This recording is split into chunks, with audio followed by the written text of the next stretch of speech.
Complain करूँ क्या बताओ? 5 रुपए ले लो। 5 रुपए का मतलब नहीं है। मैं बोला 5 रुपए ले लो आपको। कंप्लेन करने के बताओ मुझे।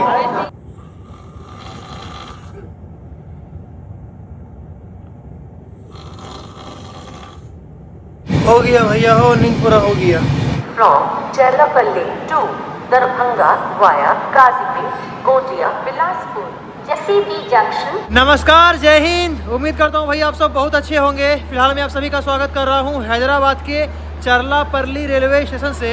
और आज चरलापल्ली से दरभंगा जाने वाली 17007 चरलापल्ली दरभंगा एक्सप्रेस में रेल यात्रा होने वाली है। और खास बात यह है ना कि आज हम सेकेंड क्लास में नहीं बल्कि सेकेंड एसी में यात्रा करने वाले हैं। इस वीडियो में मैं आप सभी के साथ सेकेंड एसी क्लास की अनुभव, सुविधाएं और माहौल साझा करने वाला हूं। तो चलिए शुरू करते हैं इस रेल सफर को। वीडियो पसंद आए तो भैया वीडियो को लाइक जरूर कीजिएगा। चरलापल्ली स्टेशन पहले से काफी बदल चुका है। जो स्टेशन पहले कभी छोटा सा साधारण हुआ करता था, आज भैया एक आधुनिक और एक टर्मिनल स्टेशन के रूप में विकसित हो चुका है। पहले ये हमारी ट्रेन भी ना सिकंदराबाद से चलती थी, लेकिन अब चरलापल्ली से ही संचालित किया जा रहा है। और भी बहुत सारी सुविधाएं दे दी गई है ताकि यात्रियों को कोई दिक्कत ना हो। वैसे हमारी ट्रेन ना रात 10:50 पर यहाँ से रवाना होगी और तीसरे दिन दोपहर 1:30 बजे पहुँचेगी दरभंगा।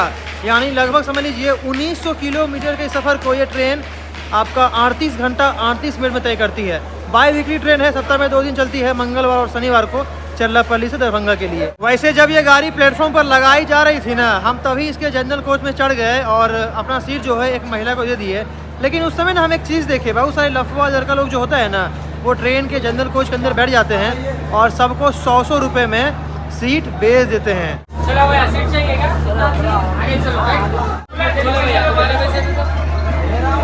तो देखा आपने, कुछ ये होता है इस गाड़ी के जनरल कोच में सीटों को लेकर। अरे इसी में जा भाई, खाली इसी में जा। अरे इसी में जाओ यार, यही खाली है, आगे भरा हुआ है। यही खाली, जाइए इसी में। जनरल डब्बा है भाई, जनरल डब्बा है, सेकंड क्लास लिखा हुआ है, नहीं देख रहा है? जनरल डब्बा है, जाओ ना। जनरल डब्बा है, जाओ। अच्छा, इन लोगों की मानसिकता देखिए, अगर जो डब्बा भरा हुआ है वही जनरल कोच है और जो डब्बा बाद में खुला उसमें लोग कम है, तो बहुत सारे यात्री जो है ना उस डब्बा को जनरल कोच मान ही नहीं रहे हैं। वो जो आगे वाला डब्बा है ना, वो पूरा पैक हो चुका है और ये कोच बाद में खुला और ये देखिए ये लगभग खाली ही है, इसमें कम यात्री हैं। बहुत सारे लोग जो है ना इसमें आने पर डर रहे हैं कि ये नहीं, ये स्लीपर कोच होगा।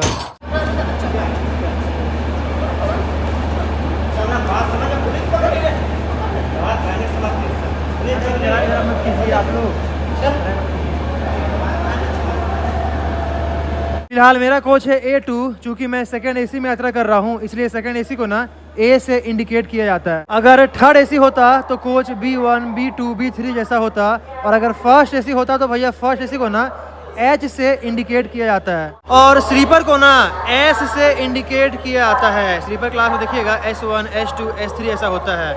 आप लोग मुझे कमेंट में बताइए जनरल कोच को रेलवे में क्या लिखकर इंडिकेट किया जाता है। बाकी आइए आपको दिखाता हूँ अपना कोच। तो ये है भैया सेकेंड एसी, पर्दा वाला कोच भी इसे कहा जाता है क्योंकि यहाँ सीट में पर्दे लगे हुए रहते हैं प्राइवेसी के लिए। मेरा सीट नंबर 48 है, यानी साइड अपर बर्थ है मेरा। थोड़ा सा ज़्यादा पैसा लगता है, लेकिन भैया आप पर्दे में रहिएगा, पर्दा वाला कोच है ये। बाकी गाड़ी चलने में अभी भी लगभग 1 घंटे का टाइम बचा हुआ है। चलते हैं सेकंड एसी से सेकंड क्लास में और देखते हैं क्या क्या झलकियाँ हमें देखने के लिए मिलती है। बहुत टाइम है अभी गाड़ी चलने में। वैसे सेकंड एसी में ना देखते हैं ज़्यादातर लोग जो है ना ज़बरदस्ती अंग्रेजी बोलने का कोशिश करता है। कुछ भी प्रॉब्लम है मेरे को बुलाओ, मैं सॉल्व कर दूंगा। नैपकिन नहीं देना? नैपकिन दूंगा आपको, थोड़ा टाइम दो, अभी नैपकिन उधर है, दे दूंगा आपको। ओके सर, आपको भी सर। देख रहे हैं भैया सेकंड एसी में तौलिया भी मिलता है और पूरा थैंक यू हर बात पर थैंक यू आपको सुनने के लिए मिलेगा। पैसा खर्च करने पर क्या कुछ नहीं मिलता है भैया, पैसा का ज़माना है। बाकी चलिए आप चलते हैं जनरल कोच में, वहाँ केवल गाली ही सुनने के लिए मिलेगा। सेकेंड एसी के जस्ट बगल में सेकंड क्लास यानी जनरल कोच है। जनरल का डब्बा और सेकंड एसी का डब्बा पास में ही है, लेकिन भैया दोनों में जमीन आसमान का फर्क है।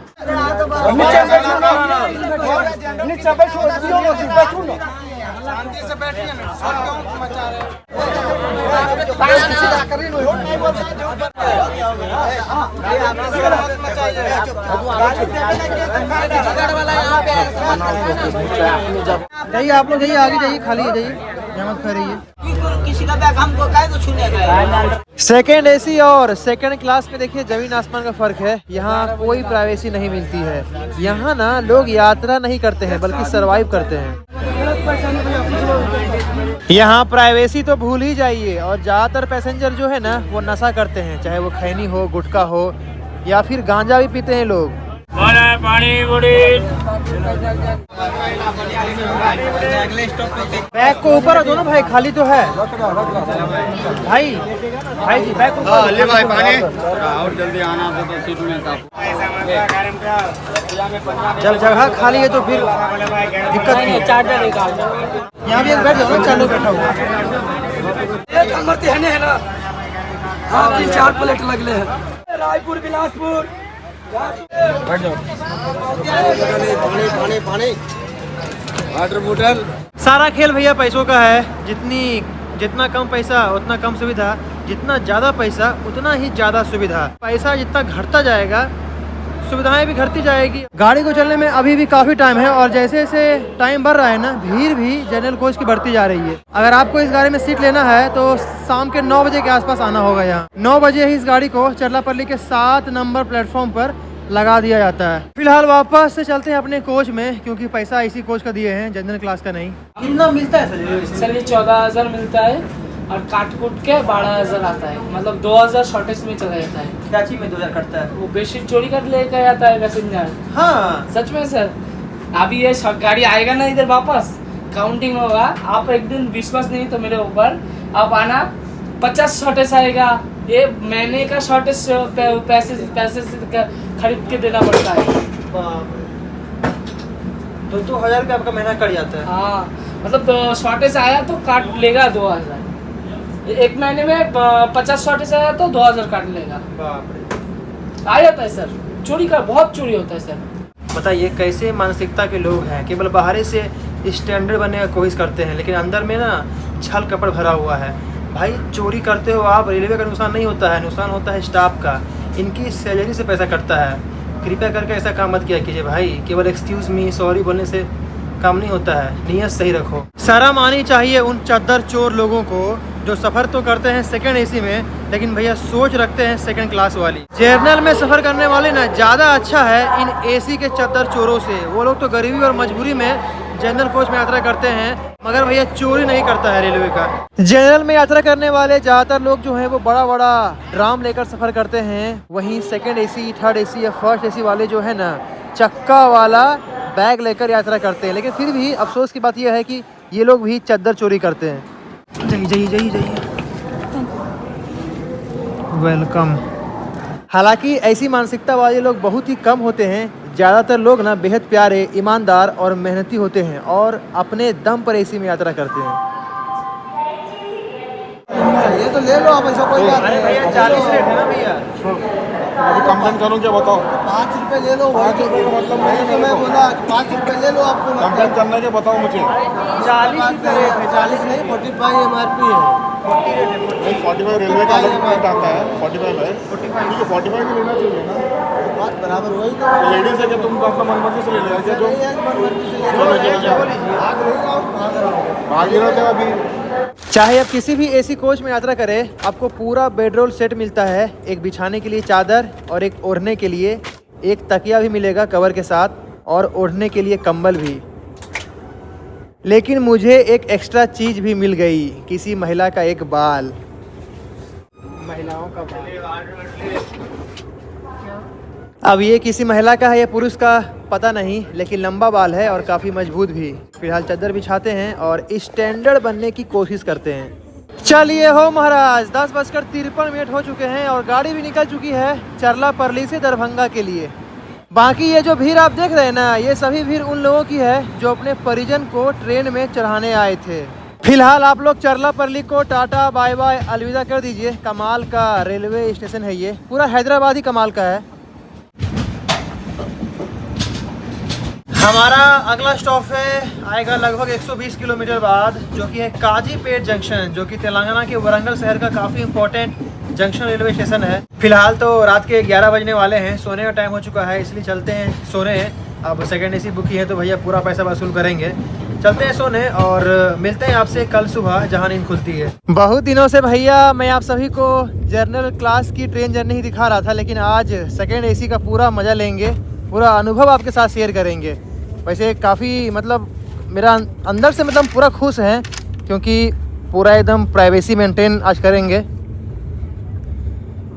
सच में भैया आज बहुत ही हम खुश हैं, क्योंकि काफ़ी लंबे समय के बाद आरामदायक यात्रा होने वाली है। पैसा दिए हैं, नींद पूरा भी हो जाएगा ना, फिर भी सोए रहेंगे।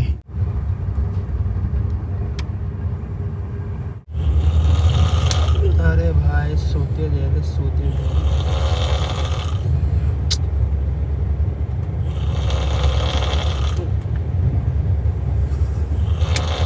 अरे बस रे भाई बस।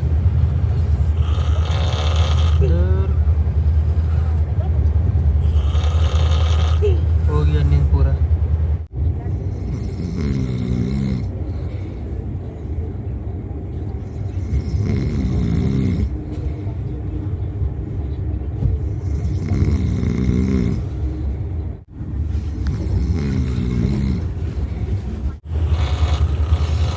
अरे कुछ देर के लिए बंद कीजिए।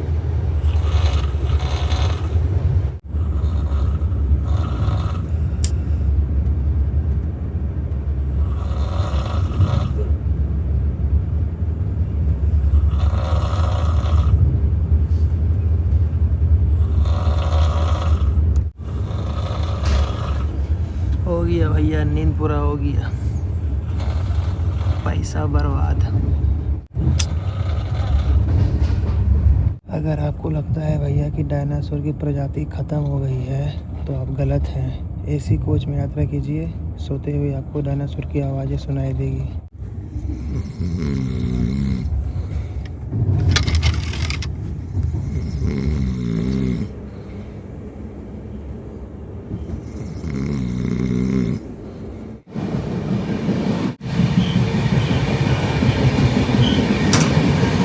हो गया भैया, हो नींद पूरा हो गया। अच्छा, हमको एक बात समझ नहीं आ रहा है, जो लोग ट्रेनों में खर्राटे लेते हैं उन्हें तो पता होगा कि हम खर्राटे लेते हैं, उनके परिवार वाले ने उन्हें बताया होगा। तो भैया ऐसे लोग जो हैं वो दूसरों का नींद हराम करने के लिए क्यों AC कोच में आते हैं? भाई स्लीपर उसे बुक कर लेना चाहिए। AC कोच पता ही आपको पूरा गूंजता है। इन डायनासोर का जो प्रजाति है ना, इन लोगों के कारण ना जाने कितने लोगों का नींद हराम हो गया होगा। मेरे साथ ना हमेशा ऐसा होता है, हम जब भी AC कोच में यात्रा करना चाहते हैं, करते हैं, आज तक सही से सो नहीं पाए हैं इन डायनासोर प्रजाति के कारण। अच्छा, आप लोग भी AC कोच में यात्रा करते होंगे, अगर करते होंगे तो ये सब चीज़ फेस नहीं करते हैं भैया लोग। आप लोग सुबह के 4 बजने वाले, यानी 2 घंटा जो है ना हम गाना सुन रहे हैं मोबाइल में, और जो आंटी है या अंटा है जो भी है जो खर्राटे ले रहा है वो मस्ती से आराम से सो रहा है। बताइए, कुछ कर भी नहीं सकते हैं। तो भैया टाइम हो चुका है, सुबह के 4:45 बज चुके हैं और गाड़ी हमारी पहुंच चुकी है महाराष्ट्र का बलहरसा जंक्शन पहुंच चुके हैं हम। यहां से ना हमारी ट्रेन नागभीर के रास्ते गोंदिया की ओर निकल जाएगी और एक लाइन यहां से सीधे नागपुर की ओर जाती है। बाकी हैदराबाद की ओर से तो हम आ ही रहे हैं। यहाँ तक लगभग 355 किलोमीटर का सफ़र हम तय कर चुके हैं और अभी तक नाम लगभग 100 किलोमीटर ही सही से सोए होंगे, क्योंकि 2 बजे के बाद से ही हम जागे हुए हैं। 2 बजे के बाद ही मेरा नींद टूट गया उस डायनासोर वाला आवाज़ को सुनकर। जिस समय हम जागे थे उस समय लगभग रामागुंडम निकला था। बाकी यहाँ ना अपनी गाड़ी का 10 मिनट का स्टॉप है और बलहरसा में देखिए ट्रेन मैनेजर सर ने अपना ड्यूटी ऑफ कर दिया है। ये डायनासोर का जो प्रजाति है ना भैया, ये लोग अपना नींद तो अच्छा से पूरा कर लेता है, लेकिन बाकियों का नींद हराम हो जाता है। हम तो भैया यही सोच रहे हैं कि बस कुछ ही देर में इतना ज़्यादा इरिटेशन हो गया, मान लीजिए कोई पति पत्नी होगा और पति पत्नी में से कोई एक डायनासोर का प्रजाति है, तो कितना दिक्कतों का सामना करना पड़ता होगा दोनों में से किसी एक को। आप समझ रहे हैं, बहुत बड़ा भयंकर बीमारी है ये। बाकी आइए आपको जनरल कोच की झलकियाँ दिखाते हैं। अरे भैया रास्ता क्लियर कर दीजिए, हो थोड़ा जाने दीजिए, हो महाराज। अरे भैया सबको जाना है, सबसे बल्ले बल्ले आपका ही हो रहा है। अरे यहाँ पे रख दिया मैंने। बाकी हैदराबाद में ठंड नहीं लग रहा था, लेकिन यहाँ जो है ना ठंड लग रहा है, काफ़ी ठंड लग रहा है। जाते हैं अपने खर्राटेदार कोच में, थोड़ा स्वेटर वगैरह पहनेंगे, ठंड लग रहा है इस और। फिलहाल ये है मेरा कोच, खर्राटेदार कोच अपना A1।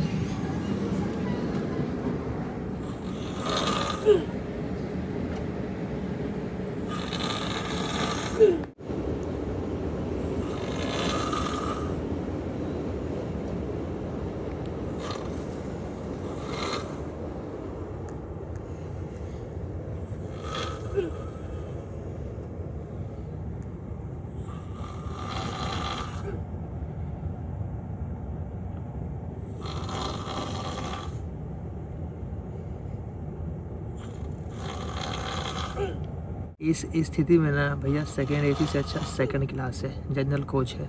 कम से कम वहाँ जो है ना ऐसा मधुर आवाज़ सुनने के लिए नहीं मिलता है।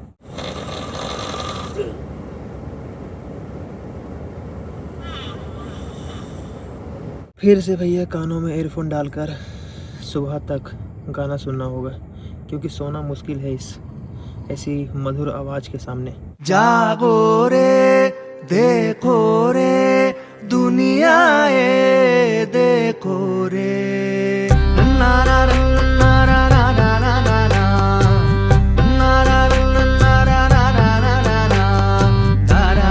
ना ना ना। जागो रे देखो रे दुनिया ये देखो रे, अंदर की बाहर की दुनिया ये देखो रे। बाहर से लगती कड़वी कड़वी, अंदर से मीठी पुड़िया रे।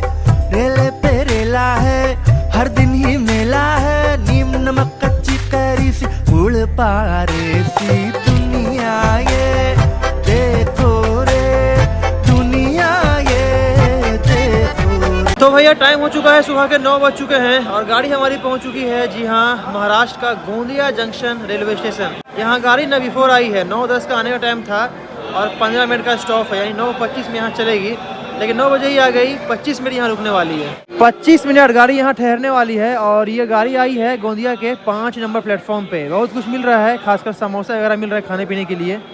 और ये है अपना कोच, सेकेंड AC नाम का है, सेकंड क्लास से ही 72 है। बाकी नींद का तो भैया पूरा हसनपुर रोसरा हो गया, लेकिन जिसने नींद हराम किया है ना भाई, वो आराम से सुबह सुबह उठकर पूरा चाय नाश्ता केक खा रहा है। दूसरों का नींद हराम करके ना, उन लोगों का लाइफ, उन लोगों का जो यात्रा है वो काफ़ी मस्त चल रहा है, ख़राब तो हम लोगों का हुआ है। बाकी गोंदिया ना महाराष्ट्र का एक बहुत बड़ा जंक्शन पॉइंट है, क्योंकि हमारी ट्रेन आ रही है बलहरसा की ओर से और जाएगी हमारी गाड़ी दुर्ग जंक्शन की ओर, दुर्ग रायपुर बिलासपुर की ओर।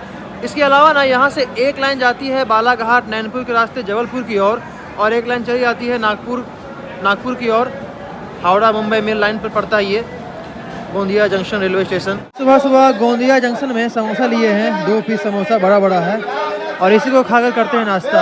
समोसा खाने के बाद 2 इडली लिए हैं, समोसा भी पड़ा 30 रुपये का और इडली भी पड़ा 30 रुपये का।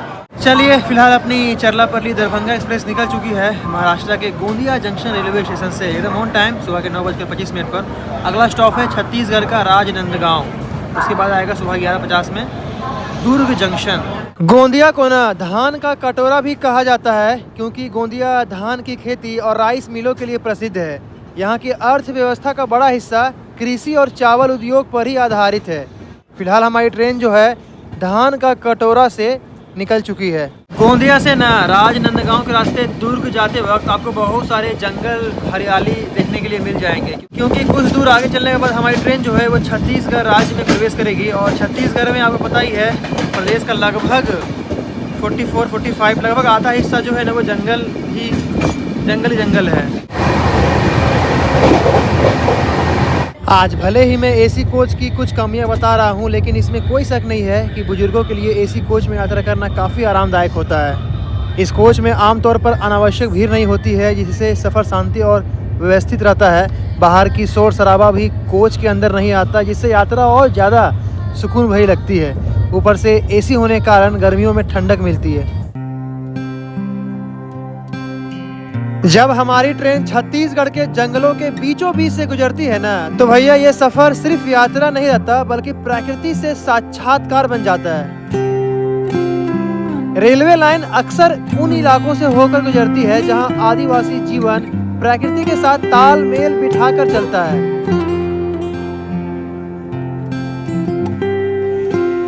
जैसे जैसे ट्रेन आगे बढ़ती जाती है, बाहर की दुनिया का शोर पीछे छूटते जाता है और केवल पहाड़ियों की लय, हवा की सरसराहट और जंगलों की खामोशी रह जाती है। यह छत्तीसगढ़ के जंगलों की सबसे बड़ी खूबसूरती है, शांति, हरियाली और प्रकृति का जीवंत एहसास।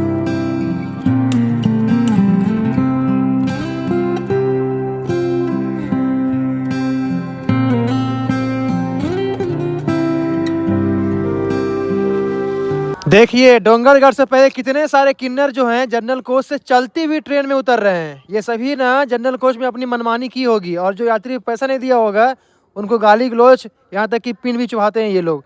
यात्रियों को काफ़ी मतलब इतना मनमानी करता है ये लोग इस रूट में, किन्नर, वो भी खासकर जनरल कोच में। सेकंड क्लास यानी जनरल कोच में होते ना तो हैदराबाद से अब तक कई बार सामना हो चुका होता है। और इस तरफ के जो किन्नर है ना 5-10 रुपये नहीं लेते हैं भैया, सीधा 50-100 मांगते हैं और नहीं देने पर रंगबाजी करते हैं।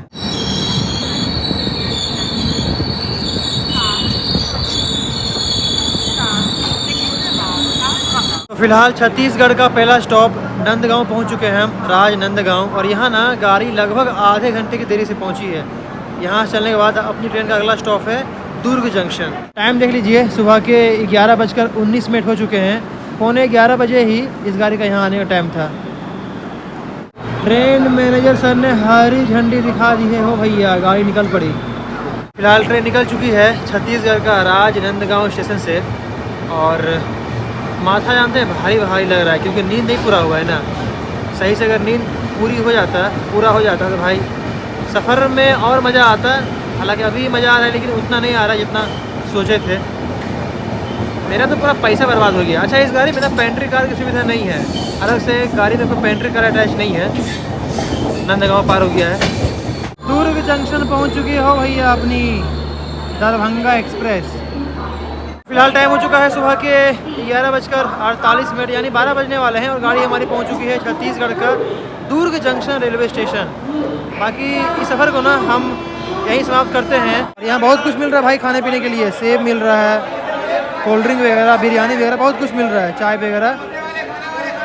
इस गाड़ी में ना जनरल कोच 2 आगे है और 2 पीछे है। दुर्ग जंक्शन पॉइंट इसीलिए है ना क्योंकि रायपुर, बिलासपुर और ये गोंदिया वाले रूट के अलावा एक लाइन यहाँ से अंतागढ़ की ओर जाती है जो कि नक्सली प्रभावित क्षेत्र है। हमारी गाड़ी यहाँ फिलहाल कुछ देर रुकेगी और रुकना भी चाहिए, जितने भी अपने भाई लोग हैं कुछ खा पी लेंगे सही से। तो फिलहाल मैं दुर्ग जंक्शन में ठहरने के लिए डोरमेट्री बुक कर लिया हूँ। डोरमेट्री बुक करने के लिए ना सबसे पहले आपको जाना होगा टीटी के पास, टीटी सर के पास जाना होगा। उसके बाद उससे पूछना होगा कि डोरमेट्री खाली है या नहीं। वो आपको एक पर्ची देगा, अगर खाली होगा तो उस पर्ची को लेके आपको जाना होगा टिकट काउंटर। उसके बाद पैसा पे करना होगा और कुछ इस तरह का आपको टिकट मिलेगा।